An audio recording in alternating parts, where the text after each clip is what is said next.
హర్ష, నువ్వు ఇడ్లీ తింటావా? తింటా. ఉప్మా తింటా. మెత్తటటుకులు తింటా. చికెన్ తింటా. వెజిటేబుల్స్ తింటా. రైస్ తింటా. రోటీ. తింటా.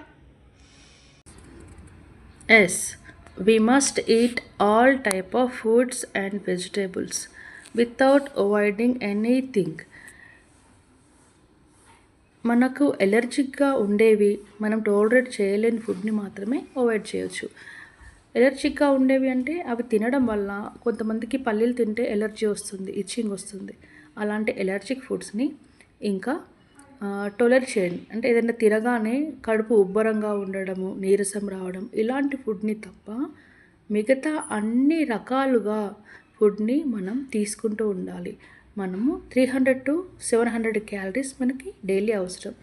ఆ రేంజ్లో కావాల్సిన ఫేవరెట్ ఫుడ్ మొత్తం